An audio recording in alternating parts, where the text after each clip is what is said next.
Welcome to episode 6 of March Malcontent. We're going to be starting off with Diddy Kong against Byleth.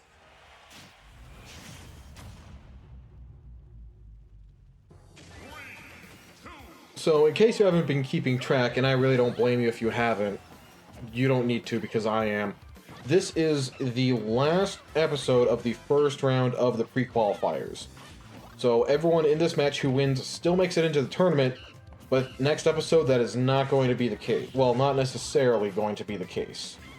If you win every match you have from here on out, I'm pretty sure you make it into the tournament eventually. It's just not the one match free pass. Ooh, a couple of up tilts getting off on Byleth. It's kind of hard to escape, especially when you're up against a wall, like Byleth was there. There is always a chance you can tech against it, but you need enough knockback in order to get the chance attack. Otherwise, you just are near the wall and flinched against it. Byleth's probably going to be... Yep, Byleth can make that back. Byleth actually has a really good recovery. More so, I should say, she has a tether with an incredibly long reach, and if it hits a wall, she gets to wall jump off of it. It's a crazy good recovery for a character whose weakness is supposed to be being slow. So she's slow, but she has long-reaching attacks, making up for the fact that she's slow. She has a long-reaching recovery, making up for the fact she has a hard time making up to the stage. And she hits really hard. She also has a really good neutral air. If you fight anyone online, you're going to be seeing that move a lot. Honestly, a lot of what I've come across in the Byleth matchup just happens to be what your character can and cannot do about her. Sometimes your moves are... Well, a lot of moves are shorter than Byleth's moves, of course. But sometimes your moves are just too short to hit her, and your character's just too slow to catch up to her in time. And then you have a really rough matchup. And then sometimes you have a character with a single projectile, and it's really not that bad. Because you just throw it at her a whole bunch, and then she'll try to shoot the arrow at you, and you shield it, and then you just keep throwing more projectiles. And part of that, too, could also boil down to the actual Byleth player. I'm sure some of them are better than others. Being a DLC character, most actually DLC characters have just a little extra than you'd expect from a normally balanced character. I will say it is a little bit of a shame, because it's actually dictated by economic forces instead of game balance. Since the DLC characters have to be purchased separately, there is a subsection of people who won't buy the character unless they can win a tournament with them. Which is sad, especially because this is a party game, so they could make a terrible character and I'd still buy them because I could have fun playing as that character. And of course, every character has so much work put into them. All the DLC characters have the character, the stage, they even have a custom unique spirit board, which can even give you a custom unique spirit effect for most of them. Except, I think, Kazuya, for some reason he got a primary spirit, so not only did he not get a custom effect, he got an okay primary spirit, which really isn't going to be moving the needle in too many metagames. You can see there, Byleth was able to grab the ledge even though she was incredibly far away and practically touching the water. This stage does have water in it, but it doesn't have functional water. So this is a stage originally from Melee, Super Smash Bros. Melee, I should specify, which first of all didn't have water at all. And second, I don't quite remember how the graphics were back then, but if there was water, it might not have been visible. If so, it might not have even been visible on screen at the bottom. So the background obviously instills that there's water around this castle, even if it's significantly more water than you'd see in Mario 64, which is where the castle comes from, and that castle is surrounded by a moat. But, so while you can visibly see water on the stage, you cannot swim in any of the water on the stage. If you fall off the bottom, you die. You don't even get a chance to swim around. And Diddy Kong hits the slanted ledge again instead of grabbing the ledge. He's gonna fall to his death for the second time this match. And for our next match, we're going to be having Palutena against Wario.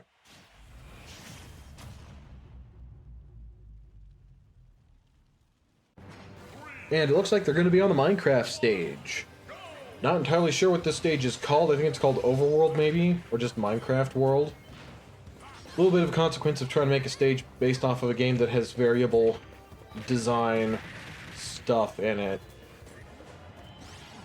Already, Minecraft has been a very inconsistent game over the last, what, decade? I think it's been by now.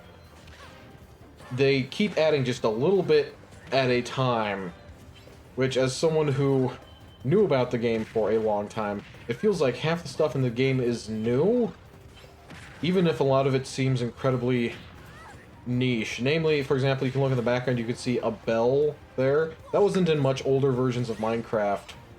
As far as I know, all it does is it summons villagers towards it. So it's a feature that's in the game, but can be entirely ignored if you so choose. It's an interesting adjustment cycle. Wario getting another up tilt, not getting another up air. This stage has a pretty high ceiling, as you've probably seen, so the upward kills are going to be a lot harder for Wario. So Wario's forward tilt, that little smack thing he did, is actually normally a kill move. However, it's not a kill move from the opposite side of the stage. I guess it has more base knockback than scaling knockback. Usually you end up hitting people with it at the ledge. Wario's pretty good off stage. He has a very high air acceleration, so he feels just like he zips all around. He's not going to be able to make that back, though. He used his bike early instead of using his double jump. If he had his double jump, even. But by getting hit out of it, that deprived him of all of his options to recover with.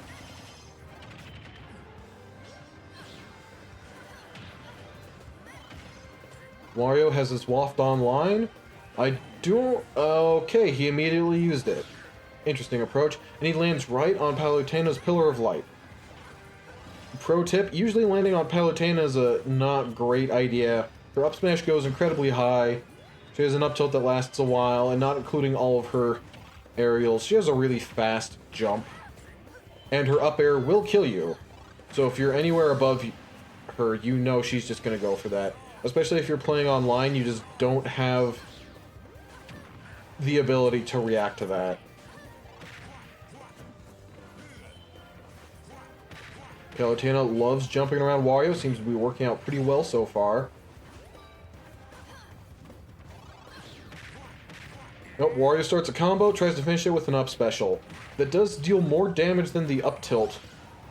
From what I remember, the damage thresholds of Wario's combos are that the up tilt does about 5%, the up air does 10 or 11%, and the up special can do 10 to 15 or maybe even 20 if you hit all of the hits.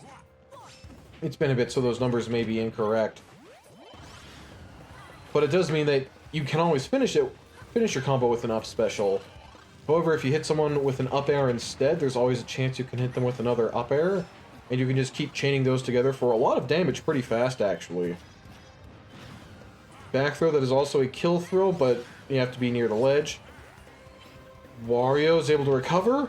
Palutena gets 2-framed twice in a row. That is one of the few weaknesses of her up special recovery.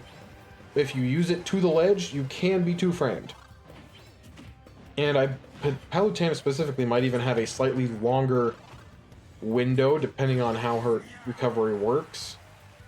Whether or not is, I suppose, a little irrelevant, because she does effectively teleport to the ledge. So you can't intercept her in the middle. That's a waft, able to armor through Palutena's neutral air. That's going to secure the match for Wario.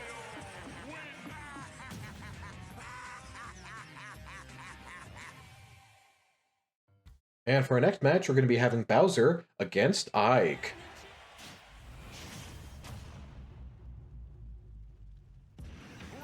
Definitely two heavy-hitting characters here. Bowser is the heaviest character in the game. Ike is, I guess I'd call him rather heavy. He doesn't stick out for his weight. There are heavier characters than him. However, his sword is and Bowser just gets like 3 footstools in a row. Ike doesn't die, neither does Bowser, but they both grab the ledge. Although Bowser's tempting it here. So while Ike may not count as heavy in specifically the weight department, he certainly hits as hard as a heavyweight is expected to. And Bowser kills himself by not grabbing the rock. For anyone who doesn't know, Ike actually has a two-handed sword, but he uses it with one hand because he's just that strong. Thankfully, for the purposes of balancing, he doesn't swing it as fast as a one-handed sword. Otherwise, he would be an absolute terror to deal with. But it still does hurt, and it is a big sword. So you don't want to get hit by it. Granted, this game, everyone seems to be playing around the rock. Except for the one time when Bowser killed himself, everyone's been able to grab the ledge so far. Even though Ike's up special recovery, well, it is very punishable and can leave him exposed. It also has a spike hitbox on it that the amiibo seem to accidentally hit quite often.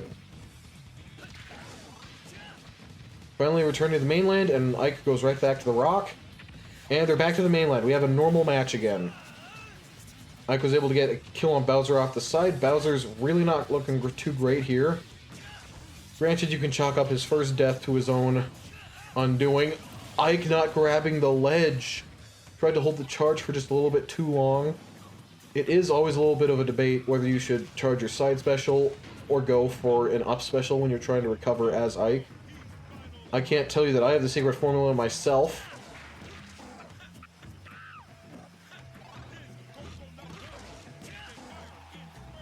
Bowser's off stage. Goes really low. His recovery is more horizontal than vertical, so he's actually able to grab the rock. Ike recovering, does grab the ledge. Bowser goes dangerously low and grabs the upper ledge, actually. This is not a match for those with a heart condition. Bowser going to...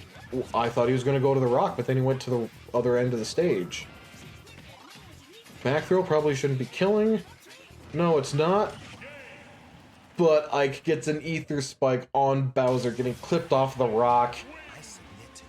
To be fair, Bowser really shouldn't have been playing that low. But that's the match. And now we have Squirtle against Roy.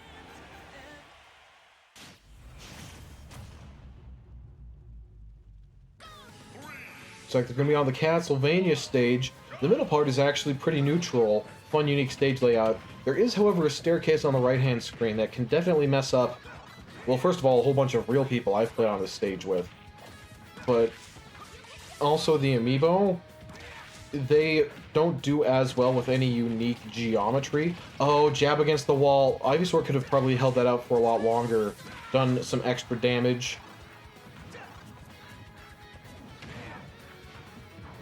Charizard going for a tech roll. I don't know if Roy's sword was actually long enough to punish it from where he was. I suppose he could have gone for an up air, but he could have gone for an up air either way.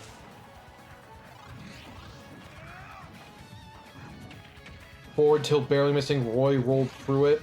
I can't say if that was on purpose or not, because he rolled before. He was probably expecting something. Roy's side special is a kill move, especially at higher percents near the side of the stage. And Squirtle is the lightest Pokemon Trainer has access to. This is, of course, still the Squirtle amiibo. They are allowed to switch between the Pokemon. They just start off on whatever Pokemon they actually are.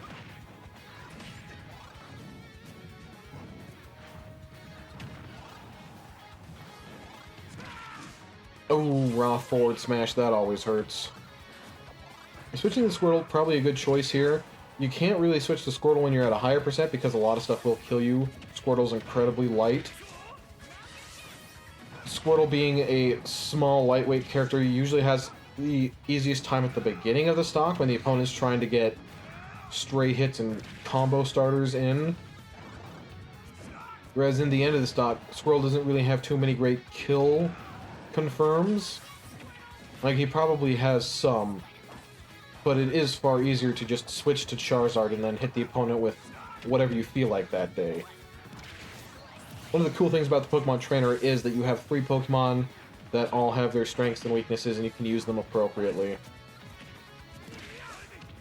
Raw forward smash again. Squirtle can't be taking too many of those, although he already has. He's probably not going to win at this rate, specifically because he needs to figure out how to take Roy's first stock. And he's actually switching through his Pokemon very quickly. Oh, an up smash will do it after about 3 rotations through the Pokemon roster. Maybe Squirtle could hope for a Gimp off the side. Roy's recovery, it really isn't that bad. However, if you do know what you're doing, it can be punishable. Well, semi-consistently. I guess it depends on what character you are. Roy getting a re-grab. Squirtle's just gonna let that slide, I guess. Whole bunch of down airs on this staircase. Roy doesn't seem to know which moves he should be using to try to contest. Roy gets a tech. He actually tech even quicker because they were on a diagonal slope there. That was a rough spike. Squirtle, however, thankfully landed on the stage instead of dying immediately. Forward smash doesn't kill, but Squirtle's probably in range of a random whatever move. Oh, they're going towards the center. Squirtle's able to survive. Switches to Ivysaur. Not a bad plan. Roy had no get-up options there. I mean, he had get-up options. He didn't use any. And a random up smash is going to take Roy's second stock. We now might actually have a pretty close match here in the end. Squirtle's only 60% behind. It's only a couple of combos and maybe some hard reads. Now Squirtle's at 90%. That is a lot less close. 100%, that is even less close. Still right now is Charizard, but because we know what the amiibo does, the amiibo is quite liable to switch because of, well, reasons I can only suppose. Charizard seems to be doing a lot better than Ivysaur was. Oh, switching to Squirtle. Death's door is soon approaching. Up special, not quite killing Squirtle. Squirtle takes the hint and switches to Ivysaur. Doesn't fall into the forward smash. Now with Charizard, this is probably Squirtle's best moment, especially since the amiibo doesn't really know when to switch Pokemon. Roy, however, is at, oh, he actually got back up to 60%. Not quite kill percentage for, I don't think, hardly anything Charizard can do. Let's Roy recover. Roy actually didn't even snap the ledge. Would have been a great time for a forward smash kill. Gonna try to get something done as Squirtle gets Roy off stage at least. There's a weak hit of back air, not killing Squirtle. And just a random eruption is going to kill Squirtle. That means that Roy is going to be moving on. And now we've got Ridley against Pokemon Trainer.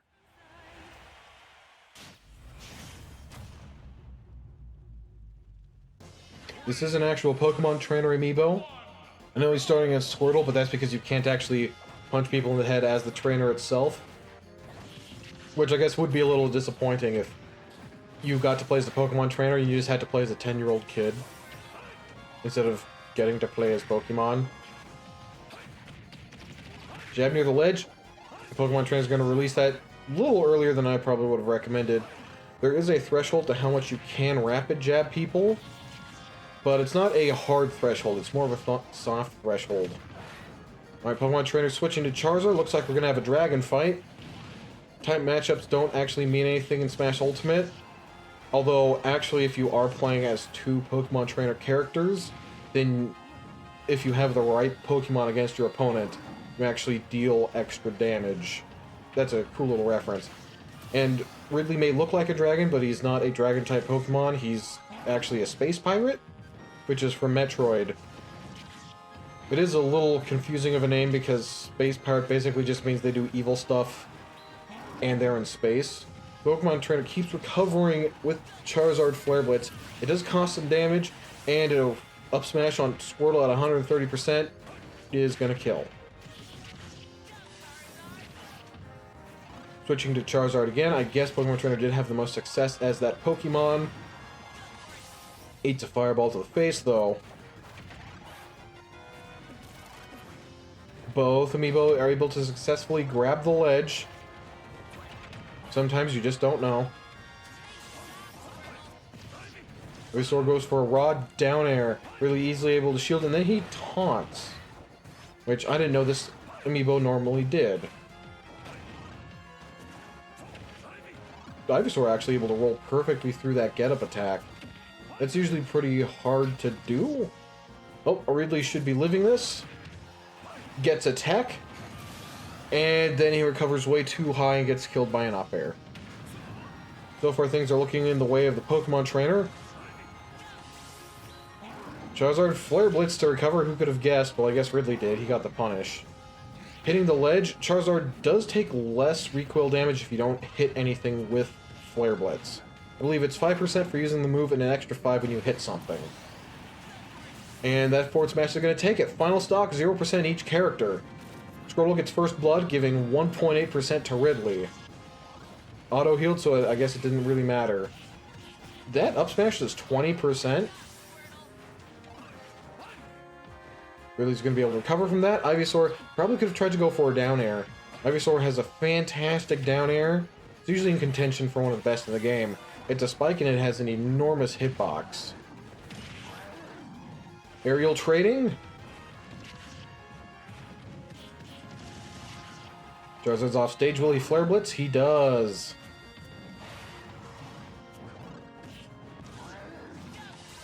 Switching to Squirtle. This is probably not a great time. Does not grab the ledge. That is going to end Pokemon Trainer's game.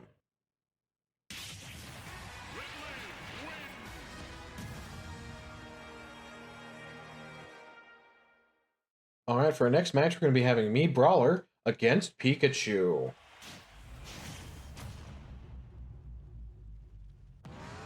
And we're going to be on Smashville. I always forget that I had to give the Mii Brawler characters very cursed outfits. Cursed? Cursed? I don't know which one is the more grammatical version of the word. Pikachu shooting a lot of Thunder Jolts, not hitting any of them, though. Not hitting much of anything. Oh, get up attack.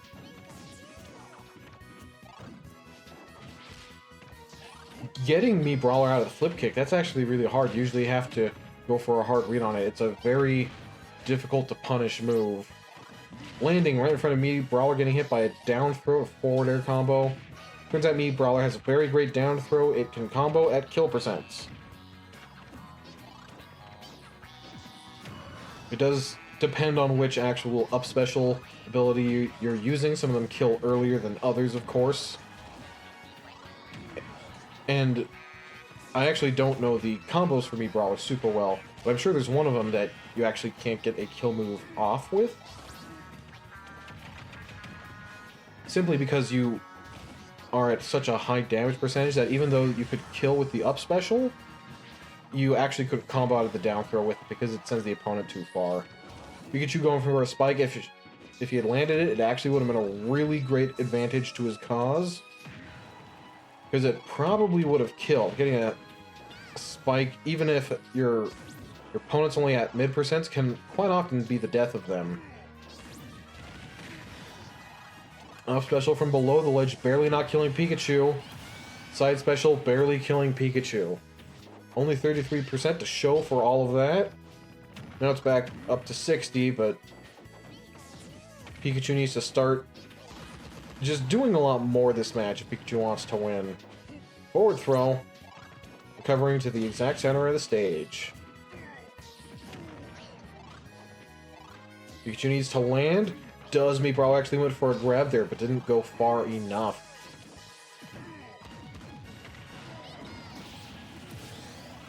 Up throw to down special. I didn't know the amiibo knew how to do that. I suppose they're going to randomly luck into it at some point. But that's a usual Pikachu player staple. Especially when you're at the ledge, the opponent is always wary about trying to DI outwards, in case you go for a throw that throws them off the stage that might actually kill them. And if they DI inwards, they get hit by up air to down special.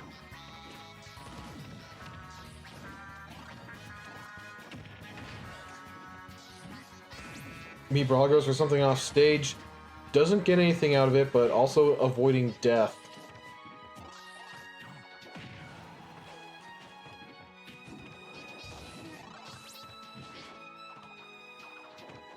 Alright, the characters are just orbiting each other. Maybe at some point they'll intersect. We could just get some sort of combo off. Neutral air puts Pikachu right back on stage. Pikachu starting to get a whole bunch of combo, and then just stands still while Mii Brawler rolls behind him and grabs him. Interesting approach. Grounded spike. There is always a chance that your character somehow slips off the stage and you get spiked. but it's not a very common occurrence, if ever. Pikachu loves throwing out those Thunder Jolts while on the top platform, and the opponent is not. Keeps just leading to a Thunder Jolt that loops around once, when the Thunder Jolt will actually roll along physical objects, which actually makes it a pretty unique projectile. However, on a one-way platform, such as the platform on this stage, you can always jump up through it, and fast fall through it if you so choose. But that means that the Thunder Jolt doesn't have a physical surface on the underside of the platform to recoil off of. So whenever it hits the edge, it just goes in a complete loop and then has to despawn. Pikachu not even needing the second angle of the recovery. Something you gotta watch out for if you're ever playing Pikachu online is that if a random lag spike happens during your recovery, it will mess you up and it will make you unable to grab the ledge. Very annoying, actually. Most other characters don't have a recovery that works like that. Down smash, not at a high enough percent to kill. Clipping with the Thunder Jolt, which actually flinched Mii Brawler enough to get the up special out, which barely didn't kill. That was the one move when I had to pick the Mii Brawler's moveset. I had to pick which moves I thought the amiibo could best use. And in general, I gave them all the recovery moves so that they would be less likely to kill themselves or not make it back to the ledge. However, the uppercut does have a couple of good combos. You can see there it actually killed Pikachu while trying to recover. Whereas the option that has the most strictly vertical range is the Axe Uppercut, which sends you up and then brings you down. Which I guess could have maybe gone for like a spike kill on Pikachu there. But at the rate that the Mii Brawler amiibo's been using the uppercut, I think that the uppercut's been more appropriate in these situations. And the cost was a very minimal vertical recovery cost, and it actually has a slightly better horizontal recovery, I think? I guess it's always kind of hard to tell because you could always fall slightly farther and then use the higher vertical.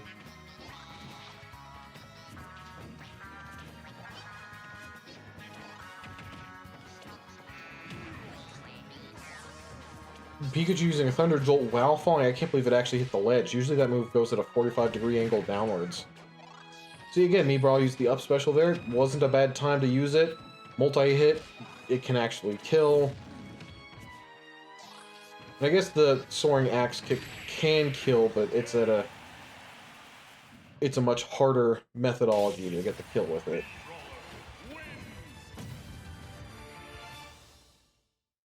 Alright, for this match we're going to be having Mega Man against Ganondorf.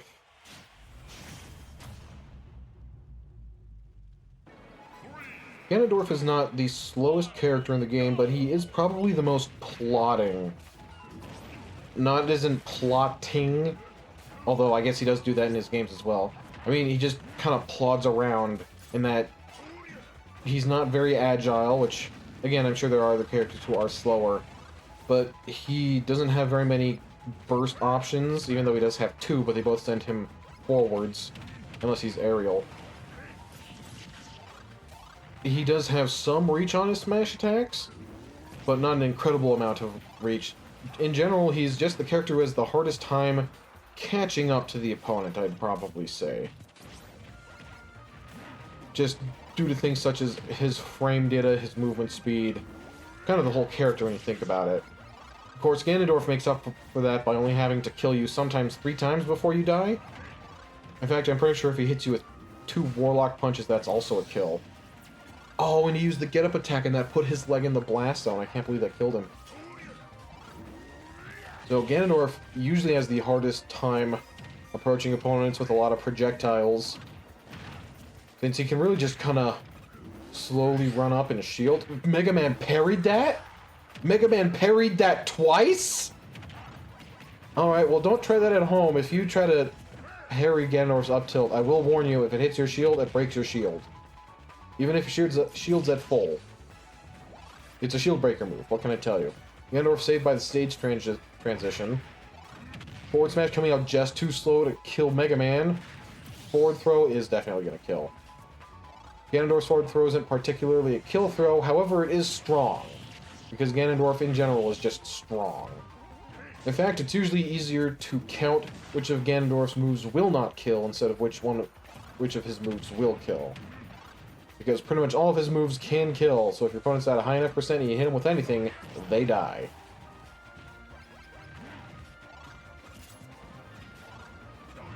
Now, Mega Man doesn't seem to be particularly spamming the projectiles this match, probably to his disadvantage, because Ganondorf is one of the characters with the hardest time dealing with projectiles and also out of shield in general. I mean, there you can see Mega Man used the... people call them lemons, because that's kind of what they look like. They are, however, risky because Mega Man parried that a third time. He's got the parries down today. So, Mega Man's shooting out a lot of these lemons. However, the knockback they deal is so minor, it mostly just flinches the opponent, which usually gives them enough time to do stuff to you, like, yep, forward smash you. That'll kill Ganondorf's forward smash, can and will kill you from across the stage. It's just that strong of a move. Ganondorf should be able to recover, does not get hit by the Saw Blade, actually just re-grabs the ledge. I wouldn't recommend that, but it seems to have worked. So, what do I know? I can also say that the stage formation, well, the stage in general, isn't super to Mega Man's benefit, simply because platforms help against projectiles in that they give you another option to be at. If you're ever afraid of a horizontally traveling projectile, you can just stand on a platform and your opponent has to throw the projectiles differently. Now, Mega Man now is at about kill percent for Ganondorf. Back hit of neutral air. Apparently Ganondorf has that. I don't think I've even seen that before. Got a kill, though. And our last match of this episode is going to be Toon Link against Young Link.